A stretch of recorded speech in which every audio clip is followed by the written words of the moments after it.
Welcome to the Sisterhood of Healing podcast, the podcast that wants to help you reach your best and most divine potential. Each week, we dive into topics concerning inner healing, wellness, and spirituality. We discuss strategies and practice from our own personal experiences regarding higher energies, trauma, and connecting to the divine as we take you through our own personal journeys to discover the highest versions of ourselves. In combination with guest speakers, we bring you a comprehensive guide to mental and spiritual wellness and the ability to connect to yourself and the world around you on a deeper level. I'm Nicole, and I'm Christina, and we are two sisters who want to take you along on our spiritual and healing journey.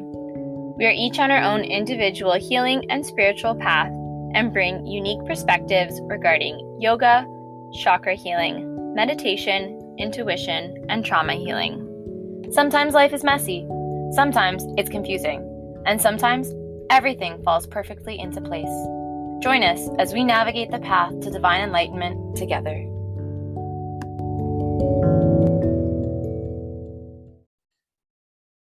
Hello, sisters, brothers, and non-binary listeners to episode 11 of the Sisterhood of Healing podcast. On today's episode, we're talking all things meditation. I love that we're talking about meditation. It's finally here.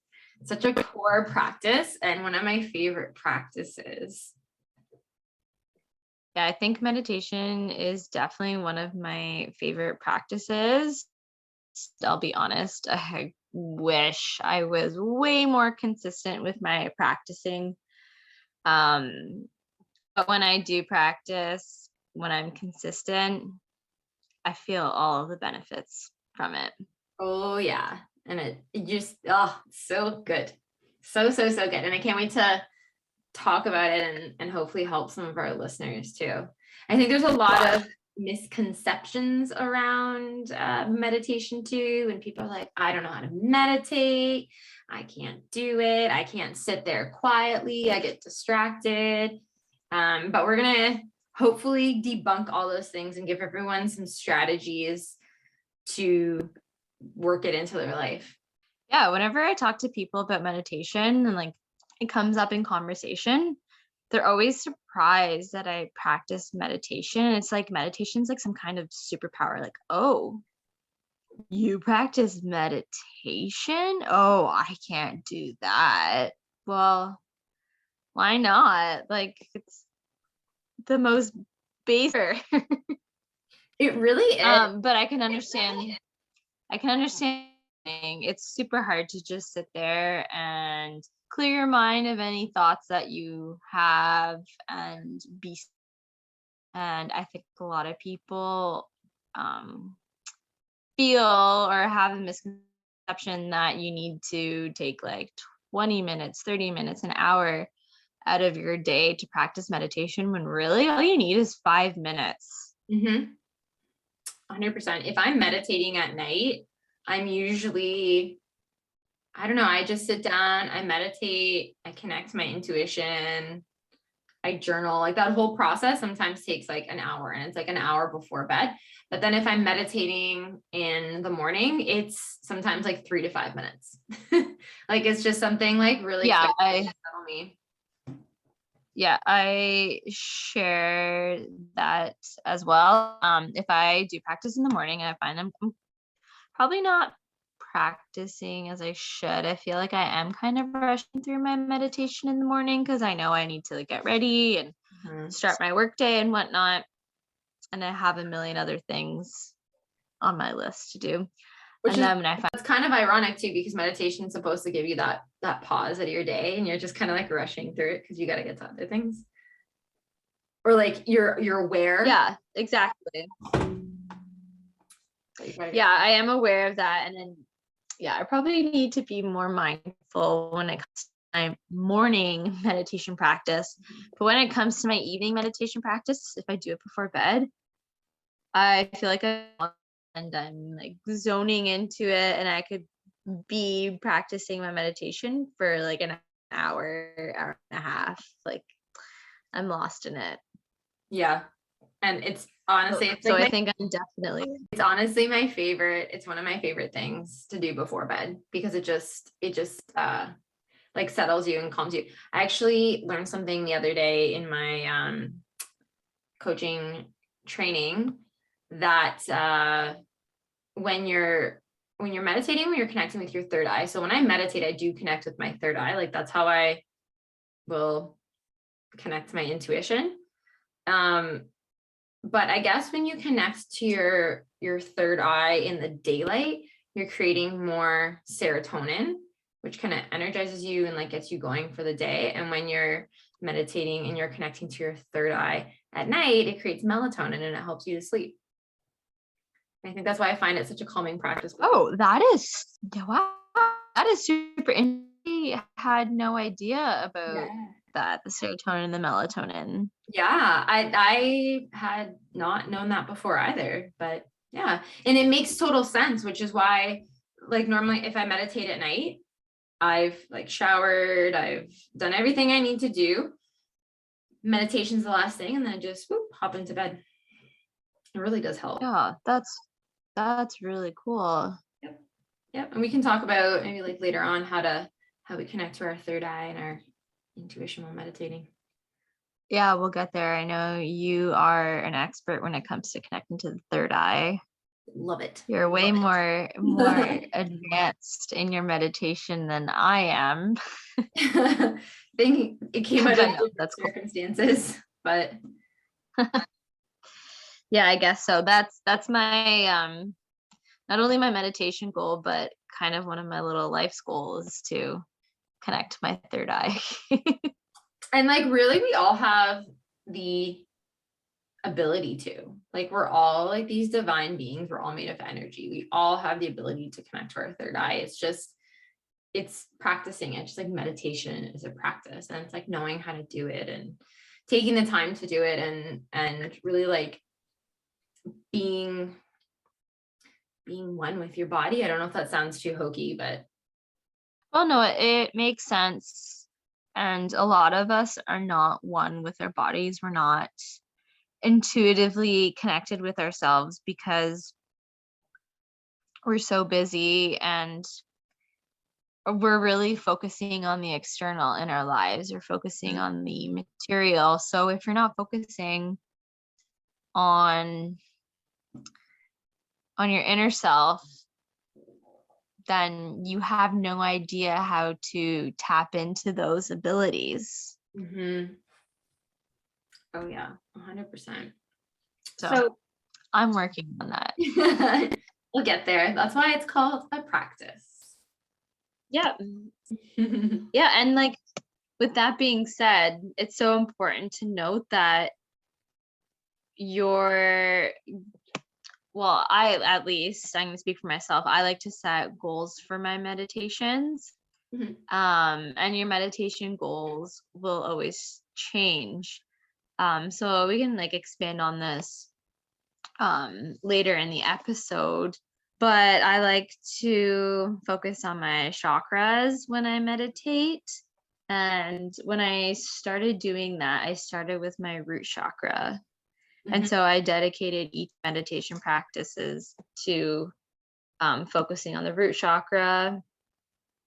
And I would set up my crystals, set up my music, so that it would correlate with that root chakra or that chakra. Yeah. Oh. And with your chakras, like when your chakras are out of balance, or to like check them or put them in balance, you always want to start with your bottom chakra, your root chakra. Yeah, exactly. So you just start there. So do you like just each day like work up? Is that what you do? So I don't do it by days. I don't set a timeline for myself. I'll move on to the next chakra when I feel that I need to move on to the next one. And how do you feel? Like, what's that feeling in you? Like how, like in your body, how does that feeling manifest? Well, like when I was doing it with the root chakra, I was starting to feel like more stable and more confident in who I was.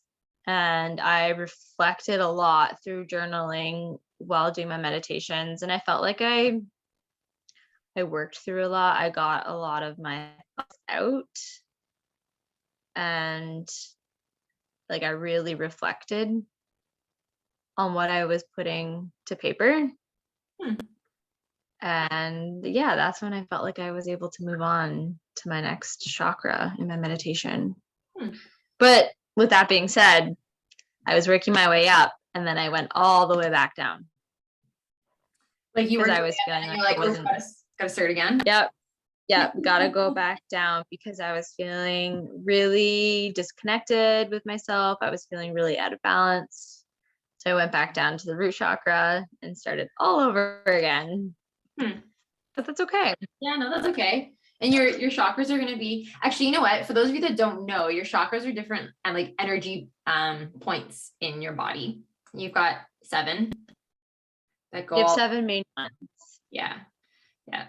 And we'll do a whole separate episode on chakras and like dive right into that. But yeah, so your energy points, and if something's off in your life, it's good to take some time to like engage with those chakras, but you can't really, like, they're all the way from your root all the way up to your crown, the top of your head, and it like floats on the top of your head.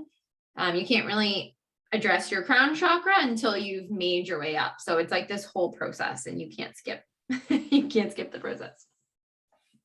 Yeah, you literally have to start at the foundation of it all, at the root. So those are chakras, and I love that you meditate on them, but we'll save that for another day. Let's get back to meditation. So what is meditation? So meditation is a practice in which someone uses techniques such as mindfulness, or focusing on a particular object or a thought or an activity. And it trains your attention and awareness so that you can achieve mental clarity and become emotionally calm, and like that'll put you in a stable state.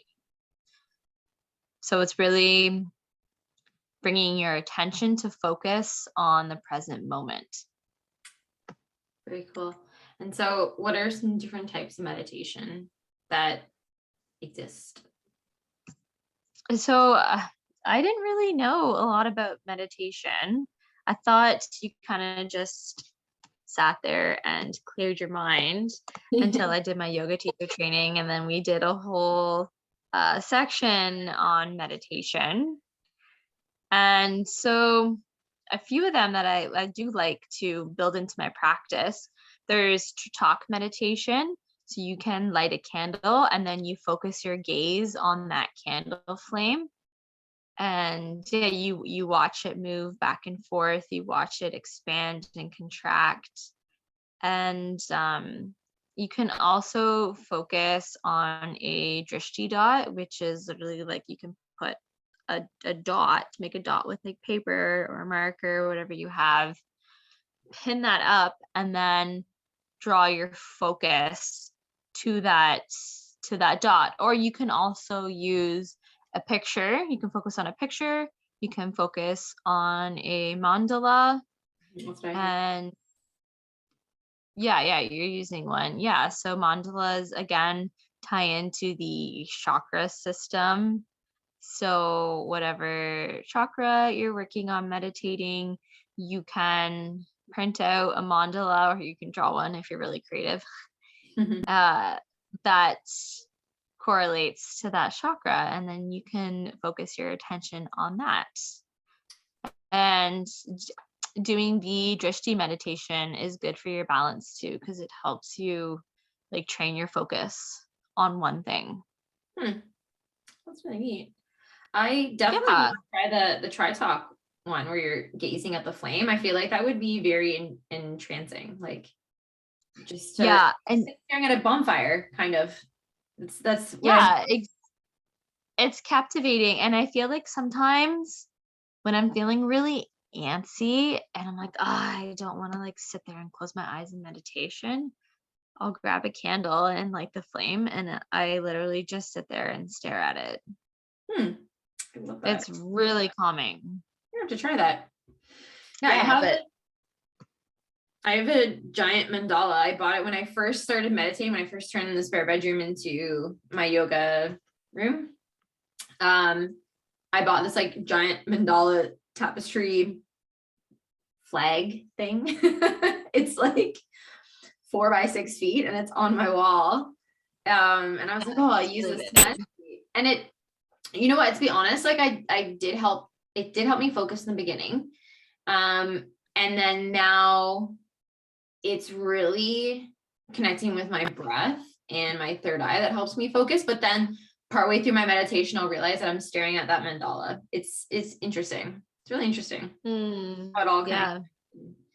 Yeah, you get into that like kind of mindful state of like being present and being with your thoughts, and everything starts to align, like your breath, your mind, your third eye.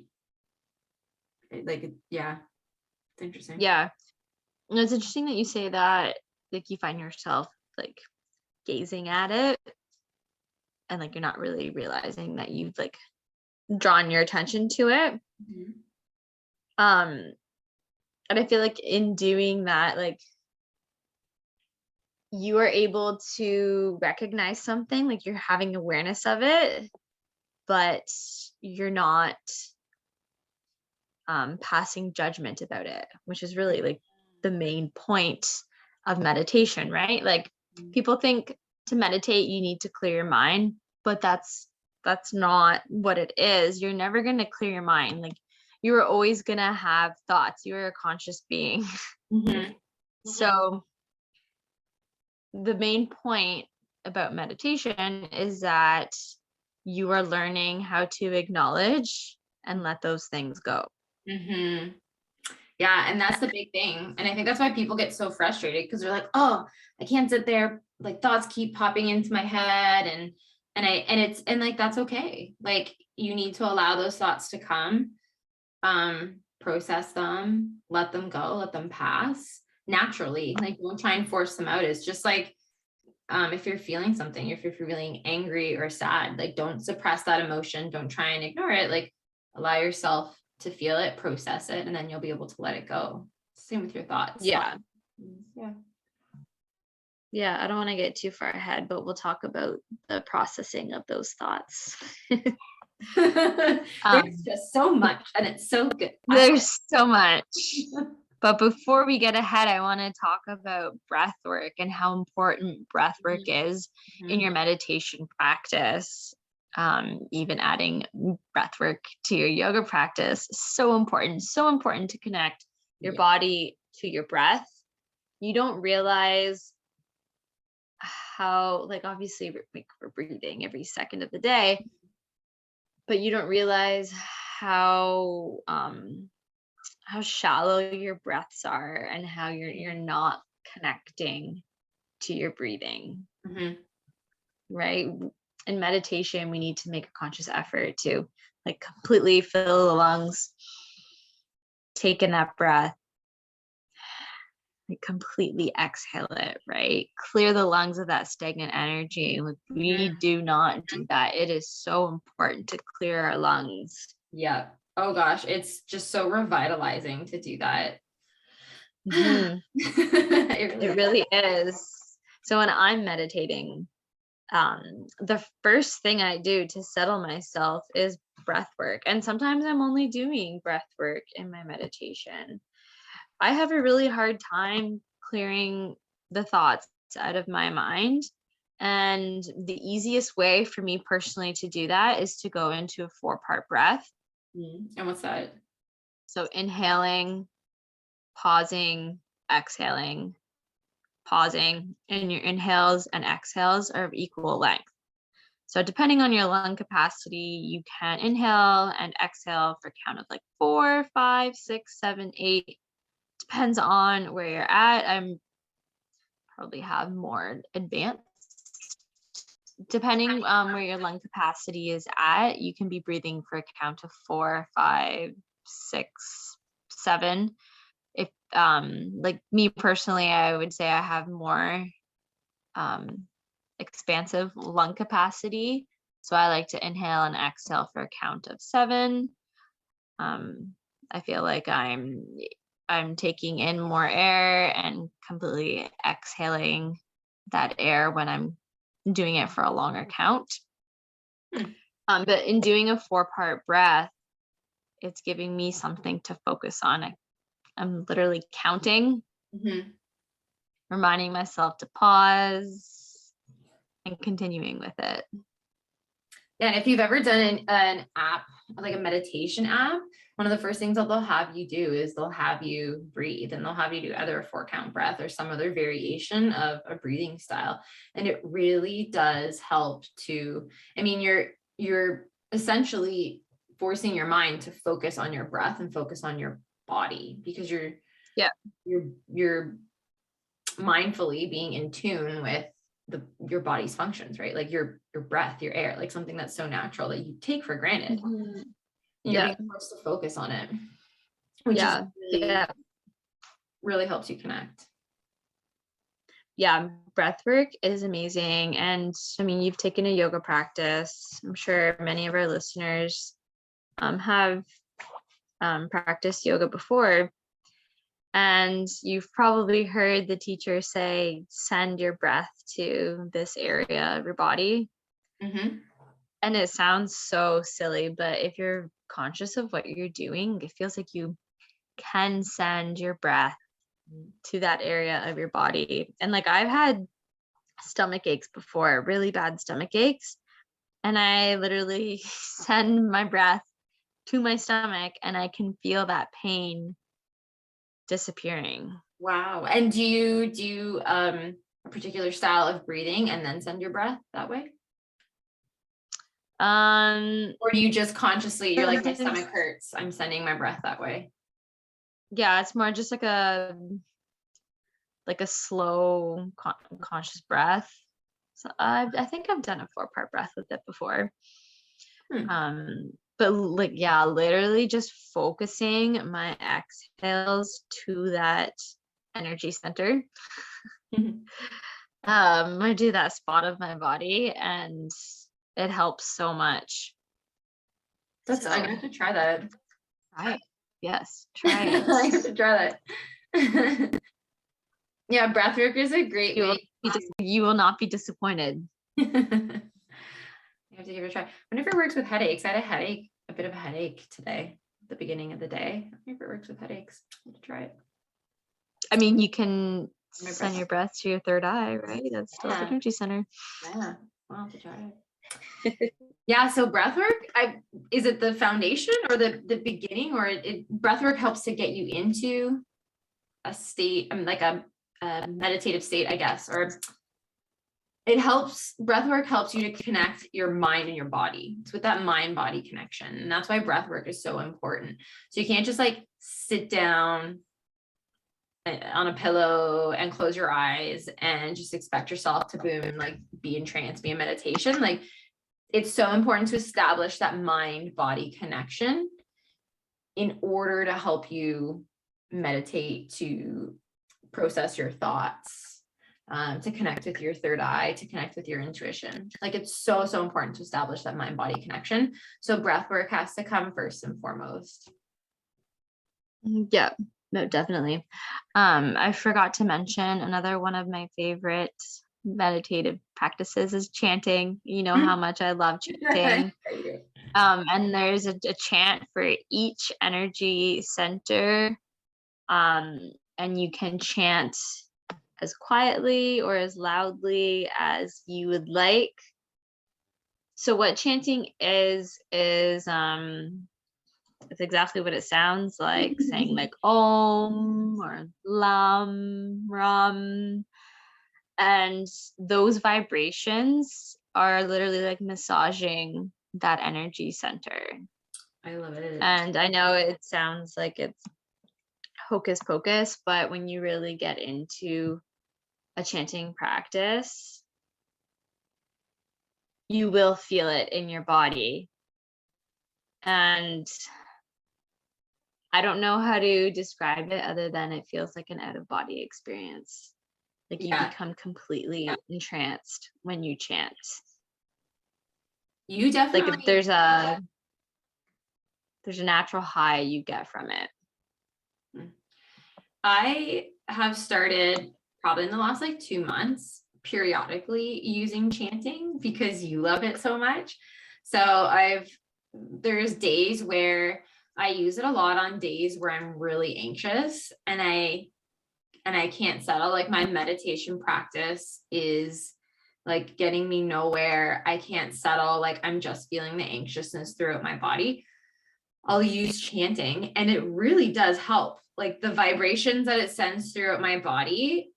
And usually I'll do like 3 to 5 ohms and it just helps to kind of realign me, and it really helps the anxiety dissipate.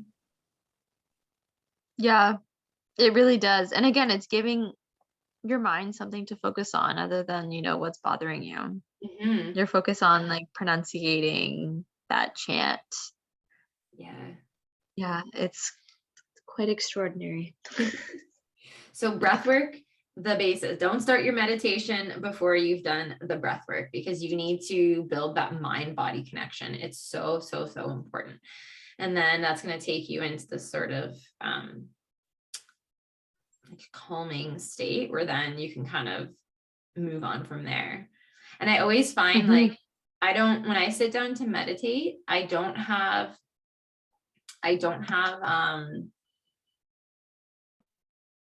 sit down with a purpose. Like I don't sit down and say, okay, today I want to meditate on this. I mean, sometimes I do. Sometimes if I'm really struggling with something, I'll set a particular intention for that meditation. But every time I sit down, like I'll clear my space, I sit down and I just start breathing. And then like eventually the breath work, the connection with the third eye, like it just like takes me off to where I need to be. Very interesting. Yeah, you and I meditate in different ways, but that's not to say that one way is correct, one way is wrong. Meditation really, like, you can make it what you need it to be. Yeah, and I think that's why it's so important to practice it, because you need to practice what works for you. And that's probably why a lot of people become frustrated with their practice, because you'll buy a book on meditation or you'll take a course on meditation and like you'll get frustrated that like, look at all these other people, like they look like they're having success with it. This isn't working for me. Meditation doesn't work. It's a waste of time. You really do have to find what works for you. That's a really good point.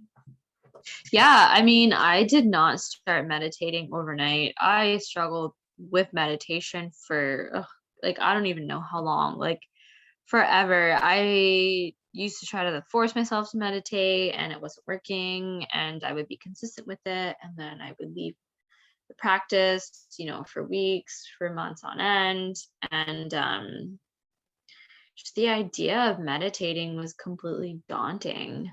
And then once I found a consistent practice, then I started to be less, I think, like frustrated with it. And I don't know if I want to say frustrated, but my expectations of meditation changed. I was just going to say that I think a lot of people become frustrated because we have this expectation of what we think meditation should be based on pictures that we've seen or movies we've watched or whatever. But you can't expect meditation to be a certain thing. It's kind of like a meditation evolves into what you need it to be. You can't, like, there's not really, sure, like we can say like, make sure you do your breath work, make sure you're doing these things, but really it does evolve into something that's like you. Yeah, no, definitely 100%. So how did you get started with your meditation practice? So mine was kind of by accident. When I first enrolled at my yoga studio back in like April of 2019, so our yoga teacher,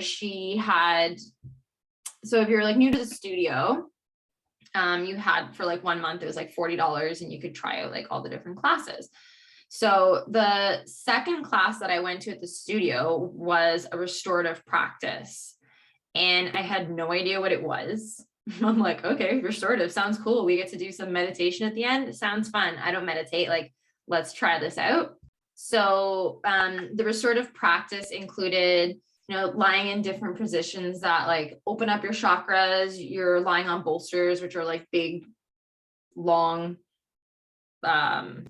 cylindrical, like pillows kind of thing, propping up your body in different ways. Pardon? Bolsters are used to support your body. Yes, thank you. And so that was part of the restorative practice. So we would like lie in all these poses. And then at the end, our instructor put on a 10-minute meditation. And the meditation was from this podcast called Live Awake. And I downloaded it. This girl's only done like 8 episodes and it's absolutely amazing. I love it. But it's called Live Awake. And it was just like the most beautiful thing. And it was probably the 10 most peaceful minutes of my entire life. And like, mind you, I was still in a pretty toxic relationship at this time, which is why I like sought out yoga in the first place. And it was like my need for that peace, because I did not have peace in my life at that time.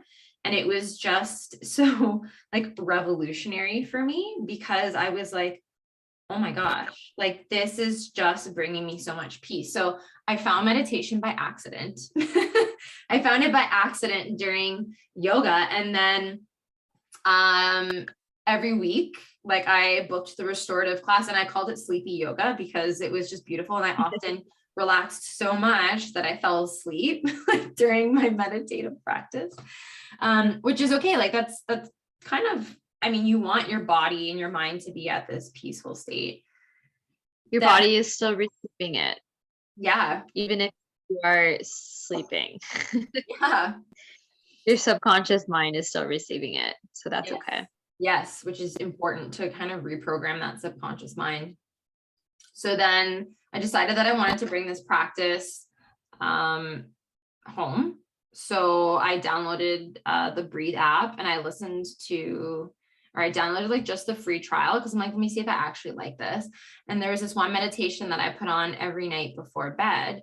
And it was like a 20-minute meditation, but it just helped.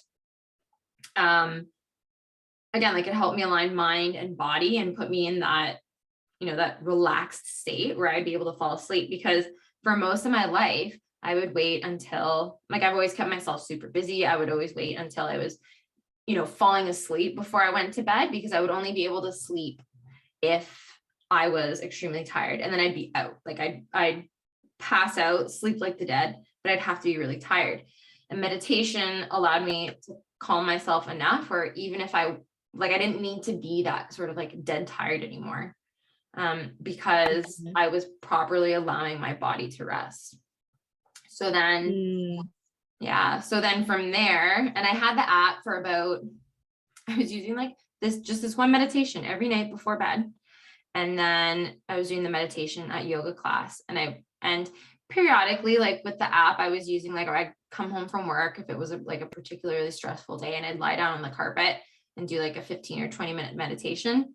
And again, I'd usually fall asleep for 5 minutes, which was perfect. And so it helped me transition between my work day and coming back home.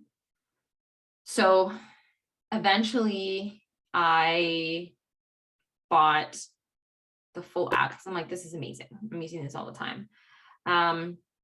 But really got heavy into meditation when I was going through the separation, and I was completely broken and distraught, and my mind was everywhere.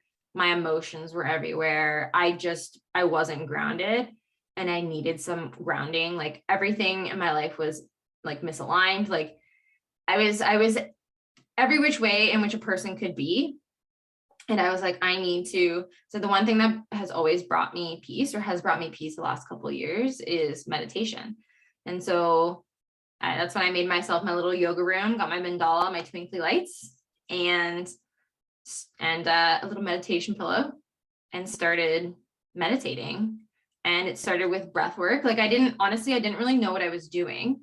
I didn't use the apps for this. It was purely just my breath work. And it was breath work to cope with the really strong feelings I was feeling, the trauma I had faced, all the emotions that I was trying to process, a lot of the anxiety that like the situation had caused. And it was like the breath work. And then eventually from the breath work, I realized like I was connecting to something. And I'm like, okay, I think this is my third eye. Actually, no, I'd gone to see Gaz from the Fabric of Being, who we had on a couple episodes ago. And I had asked him a question. He's like, well, you know, like, let's work on connecting to your third eye and your intuition. So he's the one that actually gave me the skills or like the direction to be able to take my meditation further. So I was connecting to my intuition, connecting to my third eye. So the more, I guess I got into meditation sort of out of desperation. Like I was desperately needing some grounding in my life. I had nothing else. Like it was just, it was just chaos. Like I said, emotionally, like every aspect of my life was chaos. And I had been accessing therapy, but it just wasn't doing it for me.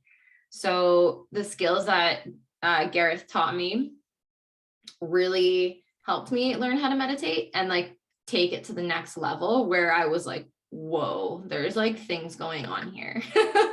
There's things going on. Like I'm connecting. I think I'm connecting to things. I'm seeing things, like, yeah. So that's kind of how I got into meditation. And it became something that I looked forward to every night, because it brought me like so much peace. And when everything was all over the place, it settled my mind and my spirit and my body and allowed me to sleep. Because there was like weeks where I was sleeping, like I couldn't fall asleep, and then I would get to sleep and I would sleep for like 3 hours, and I'd be up at like 3 a.m. and then toss and turn, like because my anxiety was so bad. But honestly, the meditation really helped with that. Meditation coupled with journaling was really important. So like, you know, meditating on,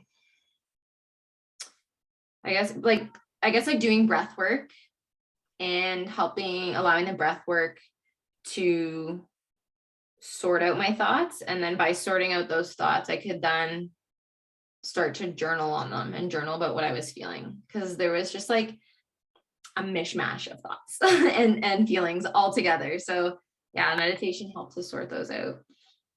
But yeah, and now it's like a practice that I have, and I don't practice meditation for the same reasons anymore. Like it's not this like desperate need to feel peace. It's that like I enjoy meditating. Like it's now a part of my day, and I've changed up my meditation routines. Like now I've recently started just doing short meditations in the morning. If I'm really feeling like I need some grounding, I'll do like a full meditation at night. It's really just about like honoring what I need at the time. Yeah. Yeah, that's so important for meditation practitioners to recognize that like you can do it at different times, and you don't need to be like structured in when you do it. As long as you are doing it, right, you're gonna reap the benefits of it.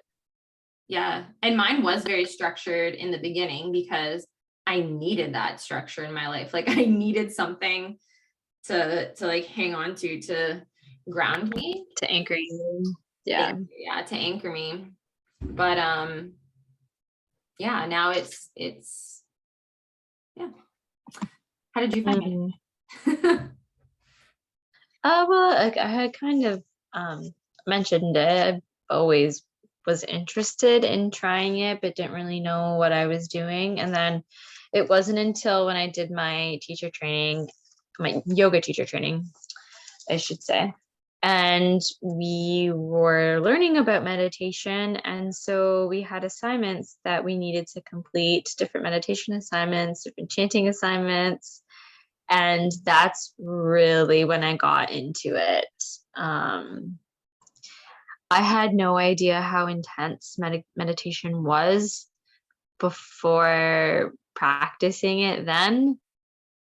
And like you mentioned, finding peace when you were meditating, and I can agree with that. I was experiencing such an overwhelming sense of peace every time I meditated. Mm. And as I had mentioned in the beginning of this episode, I was working on my root chakra, and going through yoga teacher training kind of just like rocks your whole entire world. You're really deconstructing who you are and rebuilding yourself, finding who you are authentically. And meditation was helping me do that, but it was also helping me find peace in that chaos. Like everything started to feel like it was unraveling, but meditation was kind of like the glue that was holding me together. Mm-hmm. And when I was meditating at that point, like I said, I was meditating for like an hour and 20 minutes. Like I was getting lost in what I was doing. Mm-hmm.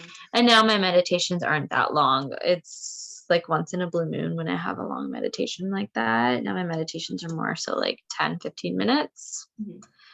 But that's where I'm at right now. And that can change in the future. That's okay. It's interesting that you, like kind of my story, said that, you know, we like needed that, we needed like something in our lives, like we needed that like grounding in the chaos. And you know, I think a lot of times people look outward for something to hang on To grab onto. Yeah, for someone to help them. You know, like substance abuse, self-medicating, like in the extreme cases, like and I think it's really when you realize that it's not these outward things that are going to help nourish you. It's really aligning with yourself that is going to bring you the greatest peace and solace and nourishment and grounding. Like you can't, when you're in such a state of chaos, nothing external is going to heal you in the same way that going inward does. Like it's so important to turn inward. And that's not to say that you don't access external supports like therapists, or talk to your friends, or reach out to family who are supportive. Like obviously you're still going to do those things, or like go for walks, or do things that, you know, you engage with to bring you peace. But I think it's important to note that like someone else can't bring you that peace. Something else can't bring you that peace. Like you've really got to find it for yourself. Yeah, healing truly does come from within. And like you're not gonna find what you need outside of you. It sounds so cliche, but like we have the power to heal ourselves. We just need to look inward and see what it is that we need. We just I just learned something, I guess, that I had been practicing but didn't realize that it was a healing practice. But like we all do have the power to kind of heal ourselves through meditation and energy healing, like with our hands, by focusing, like you were saying before, by sending your breath to different parts of your body, by sending energy to different parts of your body. And I mean, that's not to say, and I actually have read things, but that's not to say that, you know, breath work cures cancer. I have read a lot of stories, research, where certain practices, healing and energetic practices, have cured people of ailments, cancer. So I mean, there could be a lot of substance to that, but well, that's the power of manifestation, but that's a whole other conversation.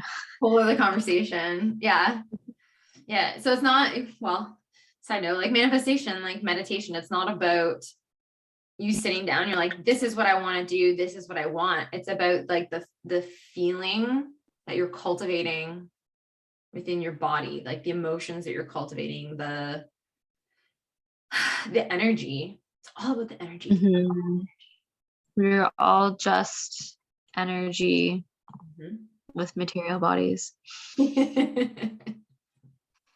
So what do you like most about practicing meditation?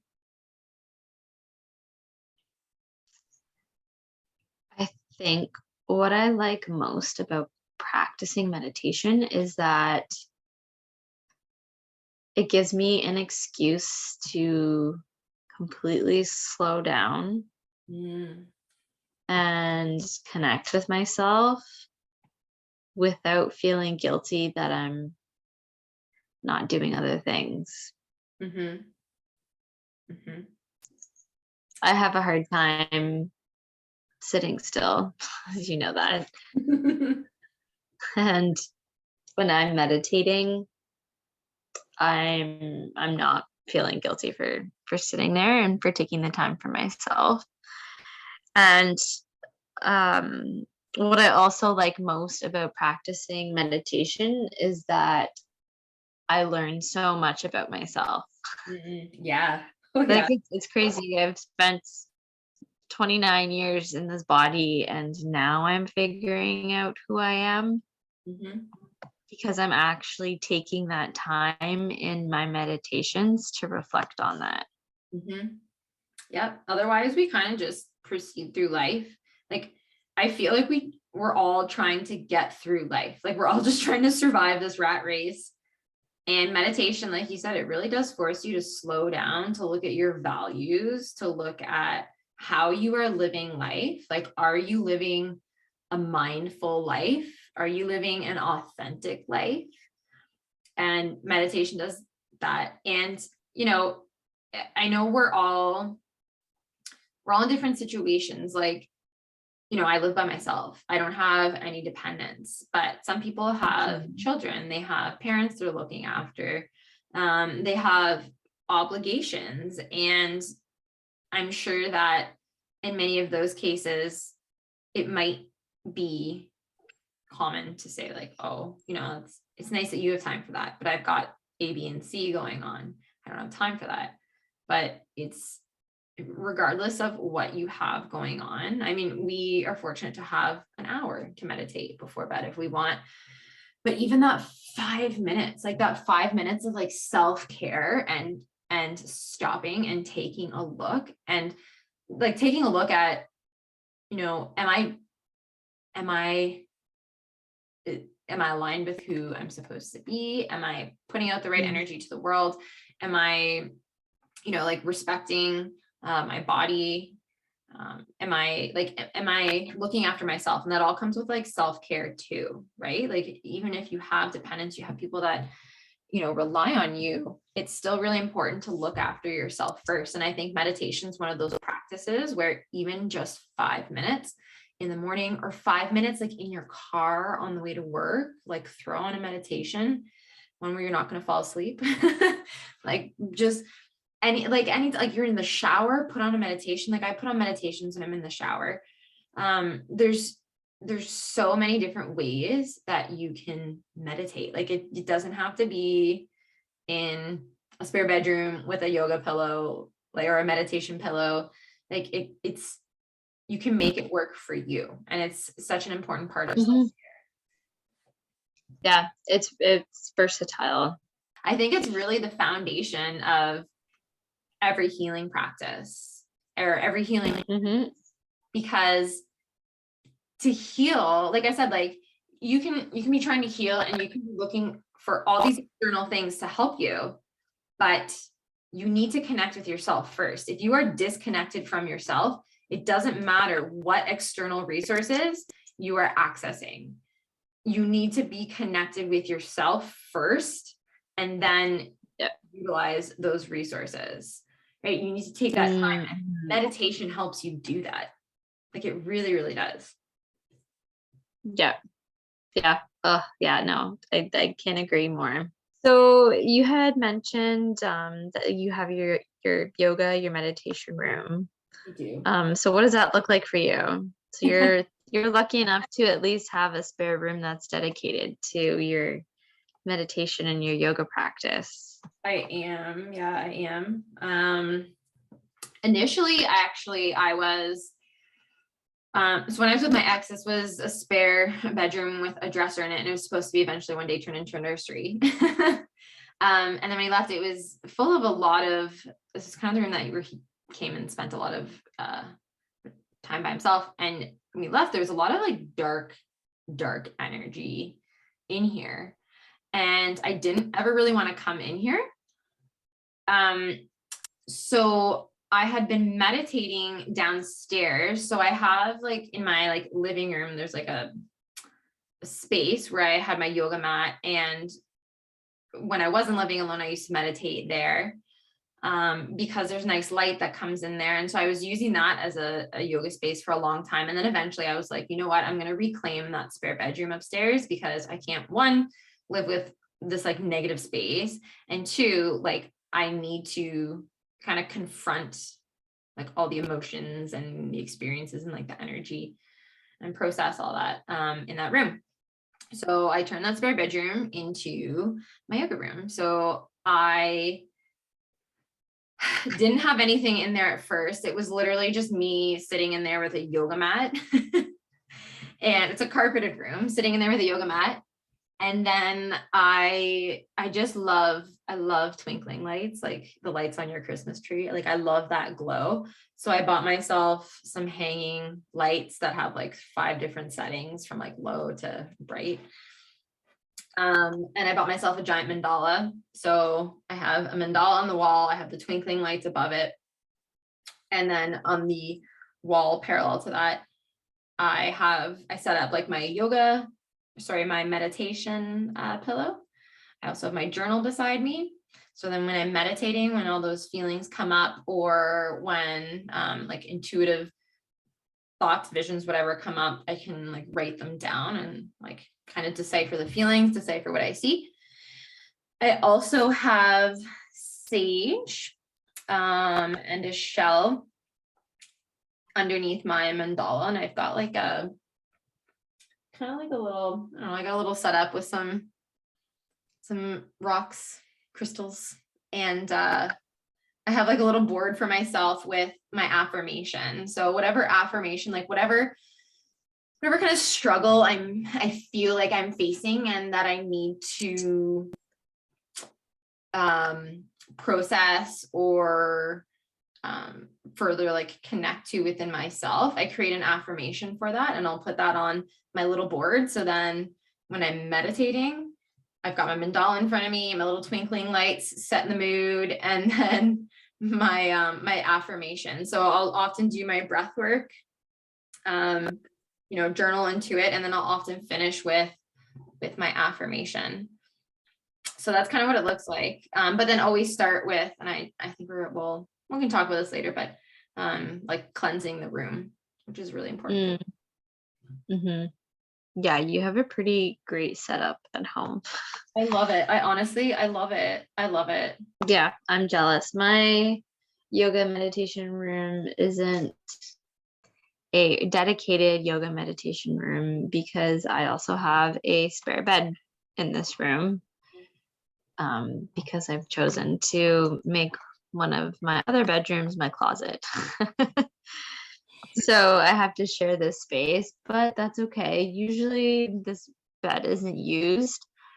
So it is 99% of the time only used by me, this room.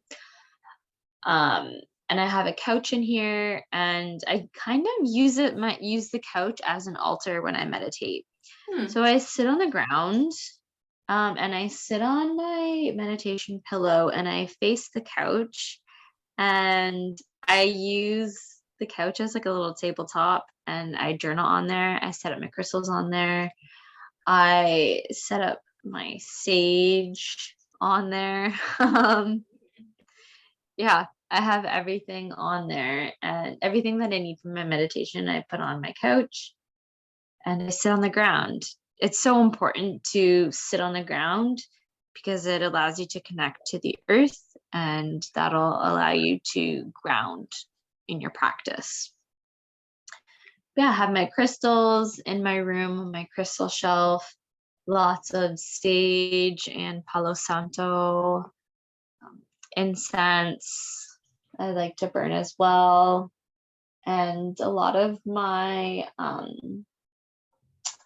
my poetry books, my yoga books, my self-help books I have in here as well. But I find if someone does sleep over and use a spare bed, the first thing I do when they leave the house is come in and sage the entire room Yeah, I could to see that. get their energy out of the room so that it's not disrupting my practice. Yeah. And it's funny because when we purchased the house, we had actually gone to see a psychic, and she told me that it was going to be very important for me to completely sage my house because it's holding on to a lot of negative energy Oh, from really? the previous owners. And this room was it was an old couple who owned the house. This room was the old man's office. Interesting. And I never used to want to go in here. It had really heavy energy and I always felt unsettled in here. And I saged it so much, and finally I feel like it's a calming room for me. But yeah, it was difficult for me to be in here for a while. Interesting. I remember you telling me that. Yeah, it's crazy. It's crazy how 4 walls and a floor can hold on to energy. Yeah. Oh, yeah.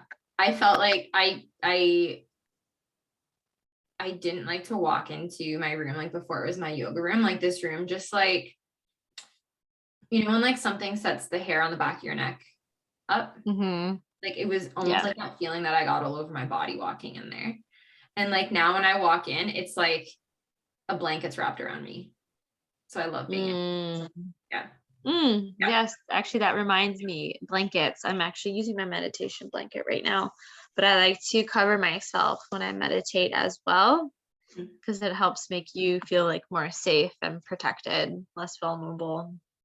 I'm gonna have to try that. And it's warm. Yeah. Nice. And like these. Oh, sorry, go ahead.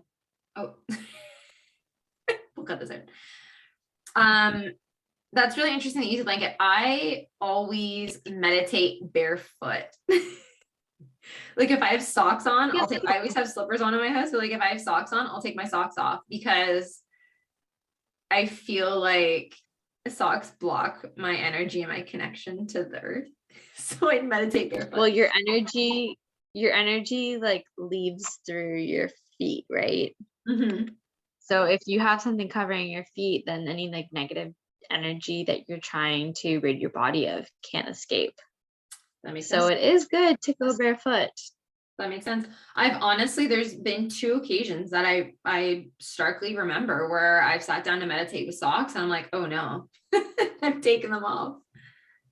Yeah, feels wrong. Yeah, it's so strange. So strange. So what do you do? So okay, so that's how like our setup is. You talked about cleansing the energy. Like what was the process that you went about to cleanse the energy in that bedroom?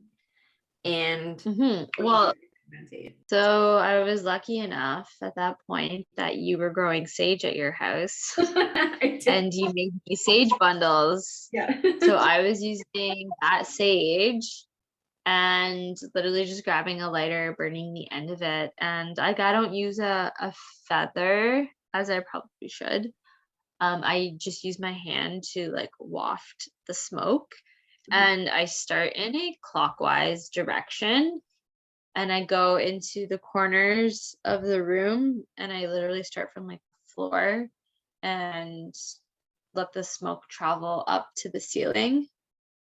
because corners hold a lot of stagnant energy. And so like I'll start with the corner, and then I will move the sage bundle along the wall, go to the next corner, and I like work my way from the outside of the room to the center of the room. So sage clears all energy out of spaces. Yes. So it's like a blank slate. Yeah.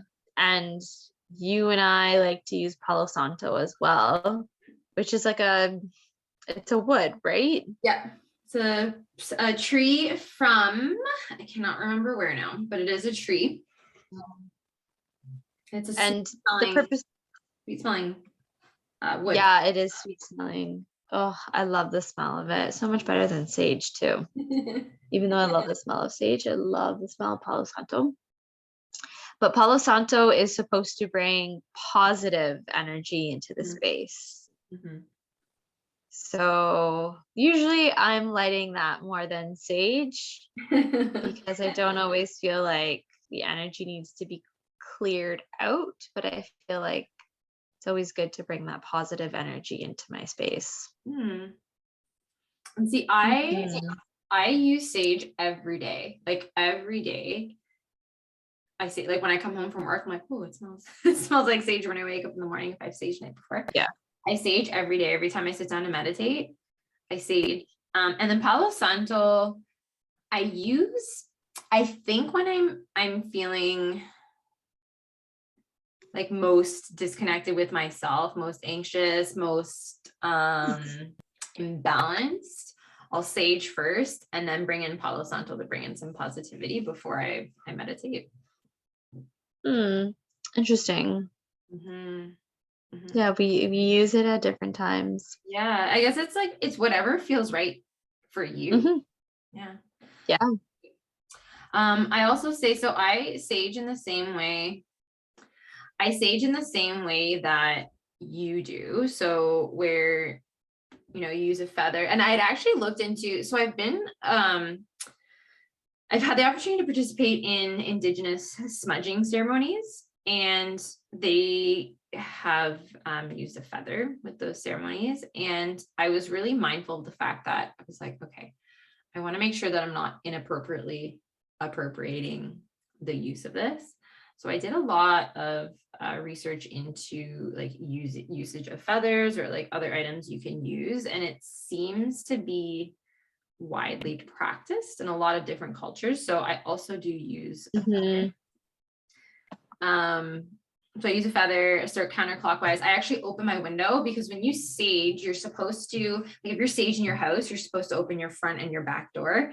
So I open my window, a crack, even in the wintertime, I open my window. So then that like negative energy has somewhere to escape, and I'll start on the elbow counterclockwise, the corner by to the right of the window, and same as you, like sweep the smoke like up through the corners.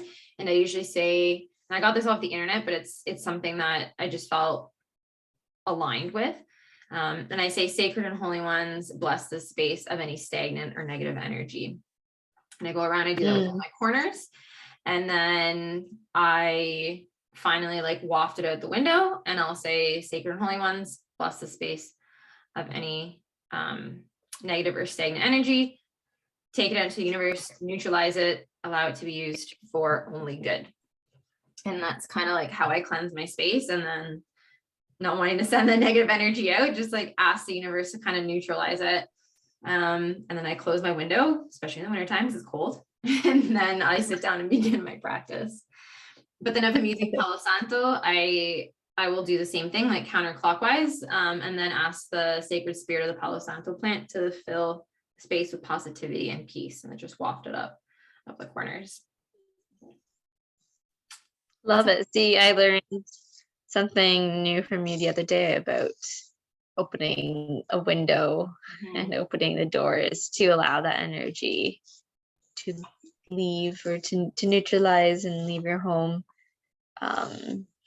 Yeah, some great practices. Yeah, it's like very intentional too. And I've always been a big energy person. Like I feel people's energy strongly. So I'm like, if I'm cleaning my own energy, my own space, and I'm like sending it out, I want to make sure no one's receiving this like whatever negative stuff I'm sending out. So Yeah. Yes, yeah. I told you I always sage the room after someone sleeps over in it, but yeah. let's be honest, I do that with my house when someone comes over. I sage after, or I use Palo Santo. Yeah, it's just like, and it's not necessarily like bad energy, it's just other people's energies. And sometimes if you've been working really hard to ground yourself, it can completely throw you off. So yeah, I work very hard to have a very calming space for myself, especially because I work from home. It's so important for me to just be calm, because I don't think I've ever had a work environment that's been calm, and it's like my goal to be calm when I'm working, to not overwhelm myself, to not make myself anxious. So yeah, I want a workspace. I want a personal home space that has energy that is attuned to me. yeah, it's so important. Not polluted by the people's energy. Yeah, I've often thought too, like once I find a partner again and like I'm living with someone else again, what that experience is going to be like, because I've literally gone through this whole process living on my own, like creating my own energy, having my own space. And like I have people in the house all the time, have get-togethers all the time. And I don't find the need to like cleanse the house necessarily like after that. But yeah, I always wonder like how I'm sure it'll be fine, but like how I'll adjust to having someone else's energy in my space again when I've created an energy that's solely mine, consistently solely mine. Yeah, you'll figure that out when the time comes. Oh yeah. So the one thing I had kind of touched upon is music in my meditation practice. So the music that I choose for my practice depends on what the goal of my practice is. So if I'm going to use the root chakra as an example, if I'm meditating on my root chakra, I'm going to literally go to my Spotify app and put on a root chakra frequency. That's going to assist me in my practice. So it's really just a vibration that will help assist me balancing that chakra. Does that make sense? Yep 100%. It really does.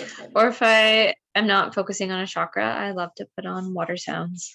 Ooh. Create a very calming environment. I really like, do you know what? I love being by the water and hearing water, but I don't like water sounds on a device. I don't know if it's just not everyone does. Yeah, I don't like it. And I love the sound of the water naturally. Yeah, see, and I love the sound of water. I don't have any problems with it being on a device, and I always want to incorporate it in my yoga classes. But again, not everyone likes water, and water can be triggering for some people. So I choose to exclude that from my playlists. For my personal yoga practice, I will definitely use it.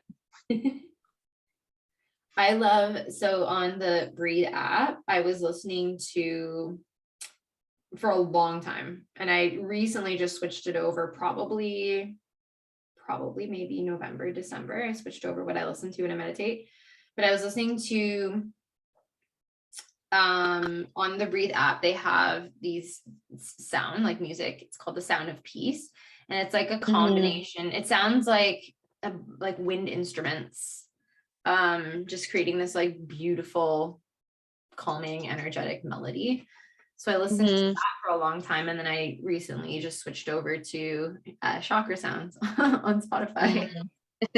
playlist that I use all the time, and it's not any particular one. Maybe I should try using particular ones for particular blockages, but Yeah. it just plays through them all. And I'm like, what am I listening to right now? Oh, heart chakra. Okay, great. So that's probably not as mindful of my own practice, but I like that, like humming or like the Tibetan sound bowls. Like I love that buzz. Yes. Yes, I love the Tibetan sound bowls. Mhm. And those like always come up when I'm putting on a specific chakra sound. But yeah, I love Tibetan sound bowls. I would love to get my own one day and make my own music for meditations. Oh yeah, that'd be cool. That'd be cool. I've seen people like on TikTok when they got all the sound bowls. Yep. I love it. Yeah. Yep. They're pretty and they sound beautiful. Yeah, they really are. All right, so music. One of the other things I think that's important is like, so we've got the breath work, the cleansing your space, setting up your space and cleansing it, music, and journaling. Journaling is really important too. Yeah, we've talked about this in other episodes, but now we can actually talk about journaling.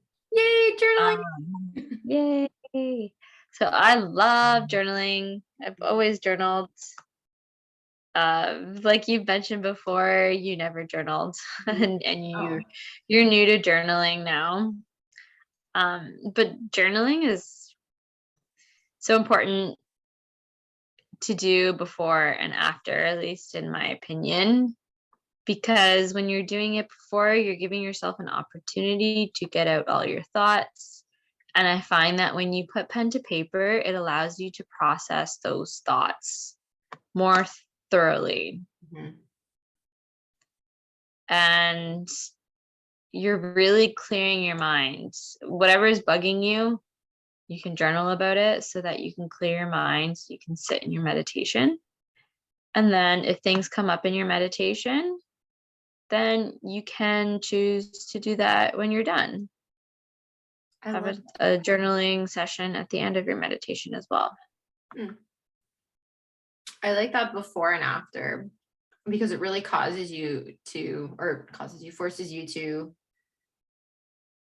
like examine your growth, even if it's just a 5-minute meditation or an hour meditation. Like so much growth happens in a 5-minute meditation that you don't realize, right? Or like at work in your subconscious, and it might come out, later, or it might come up in like the next time that you sit down to meditate and journal.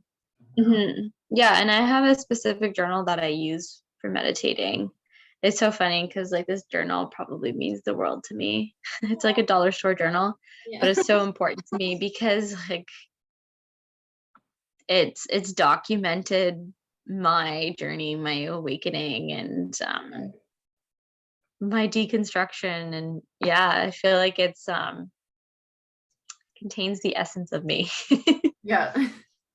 Now I'm on my 3rd journal in a year and a half, and I think the other 2 I think I were gifts from people like over the years that I just never utilized.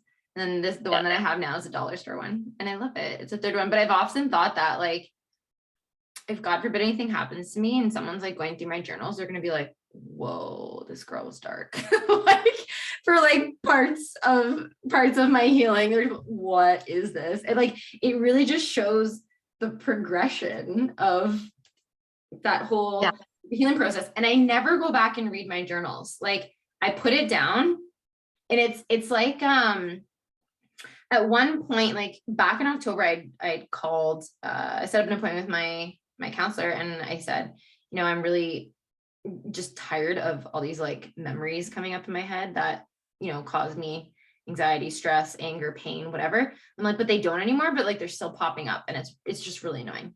And she was like, okay. She's like, when they come up, put the image of that memory on a leaf and like send it down the river, and like process it and let it go. And I feel like that's exactly what journaling does, is that like you're confronting your emotions, your thoughts, your experiences like at that time. And I know for me, that's like almost like the same practice as the leaf. Like I'm getting it down on paper, And then it allows me to like process it and let it go. Like I never go back and read what I wrote. Like I never even reread sentences to make sure that they make sense. Like it wouldn't matter. But yeah, I never go back and read it.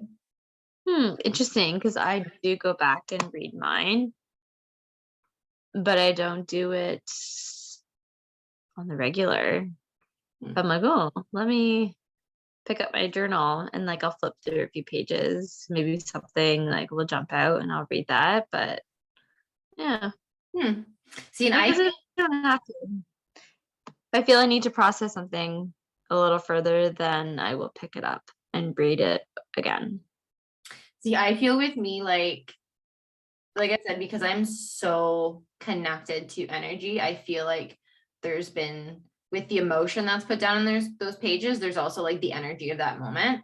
So I'm like, I don't need to go back to that moment. And it's not an avoidance thing. It's just this was processed. It's been like sent down the river, and like that's what it is. But yeah, so important. But I journal a little different from you. So you journal before and after meditation. Like I will sit down, meditate, I'll get to a place of peace. And then as either like I'm intuiting things or I'm running through an affirmation in my mind or like trying to process a struggle. I kind of like let those, whatever it is that I'm trying to process, I kind of like let those emotions come up. And once I feel like like they're bubbling over in my mind, I'll open my journal and write about them. Because once I feel like they're bubbling over, it's almost as if they've been like processed like through my body process, and it's ready to like, I'm ready to write them down. So I'll write them down. And then once I feel kind of free of that, or like satisfied with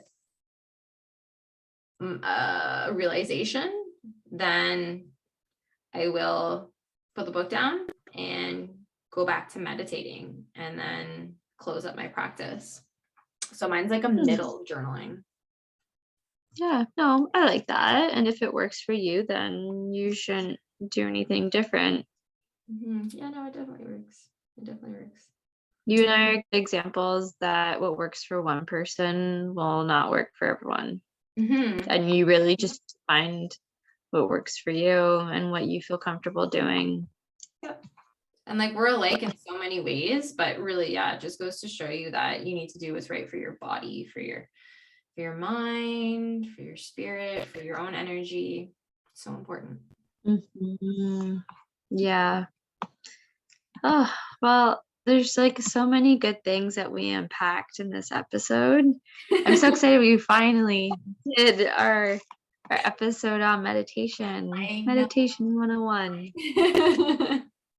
I love meditation. I know we were planning, this was going to be one of our first episodes, and then we kept, getting approached or getting in contact with different guests and different people who got all these fantastic episode ideas. And we're like, yeah, like, let's talk about that. It seems like the right time. And then finally we're like, okay, we're doing meditation. Yeah, we're doing meditation this week. Yeah, it was a long time coming, but it was worth the wait. Yeah, I think so. What would you say to people who perhaps struggle with consistency in their practice, or struggle with blockages and like can't get over like the distractions that they may face when they're meditating? So I think my answer to both of those are similar, is just take 5 minutes, like start small. Don't try to carve out this massive slot of time in your schedule when you don't have that time. If your issue is consistency, find 5 minutes. Everyone has 5 minutes. Everyone does. Like I said, I'm sure a lot of, like I said, if you're driving, if you're in the shower, if you're in the bathroom, like everyone's got 5 minutes. Yeah. Yeah, everyone has 5 minutes. The majority of people spend like an hour on their phone at night. Like you have 5 minutes that you can take out of your schedule. And again, if you're trying to work through blockages and working through distraction, set a timer, dedicate that 5 minutes to yourself. Usually we're distracted because we have other things that we need to do. So create a schedule, create time for those other things so that you can create time for your meditation practice. And you know what? There's been times, like, if I'm going to be 100% honest, as much as I love meditation, as much as it's a consistent practice of mine, there are times where I'm like, you know what? I don't feel like meditating before bed tonight. I'm going to do it in the morning because that's what feels right. Or on the weekends, I'll sit down to meditate and I will be so eager to do everything else that I need to do that I can't. And rather than spending a lot of time in meditation, I'm like, okay, there's no way I'm going to settle right now. I'm going to do some breath work just to kind of get me grounded for the tasks that I have to do. I will come back and meditate before bed. So like, don't force it. Because I think when you force it, that's when you're going to get frustrated. You're going to be like, oh, it's not working.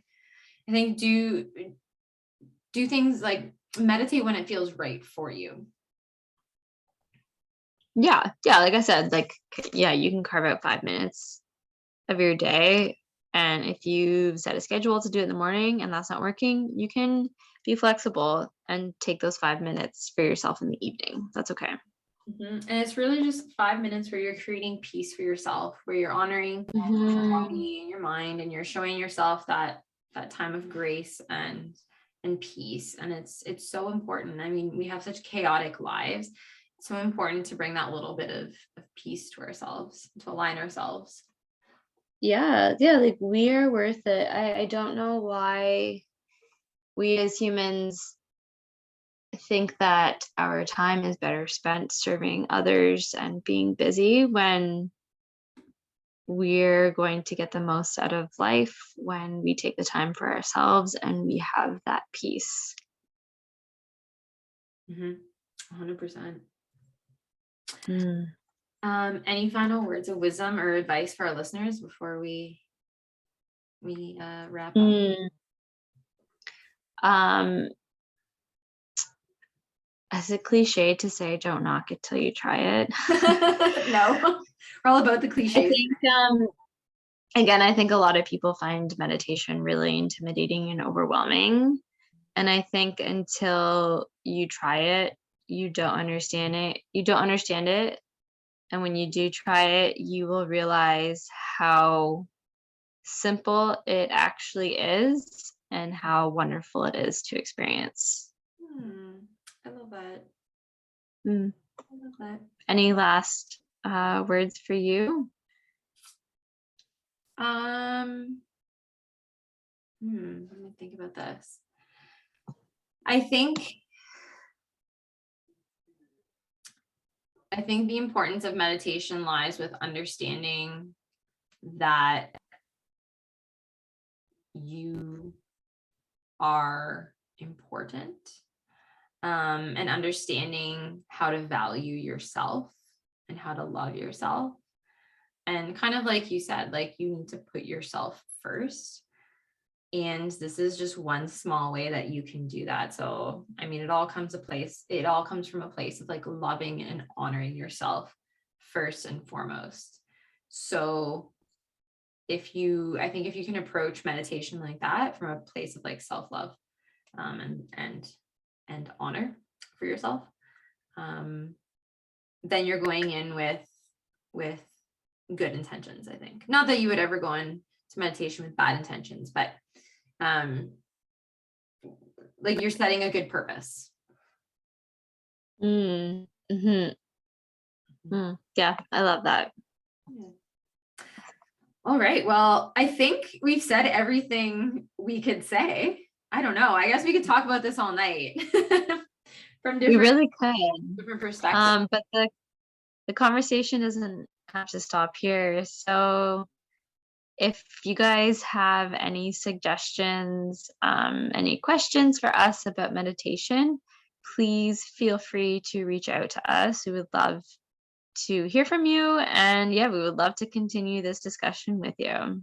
Yeah, most definitely. And I think that we were talking about before we started recording, I think it'll be useful for us to put up some videos of us meditating, maybe some guided meditations, maybe just some 5-minute breath work. And we'll do some lives. So just keep checking our socials, keep checking in, and look for those videos and meditate along with us. Yeah, definitely. All right. Thanks, sisters. See you next time. Thank you.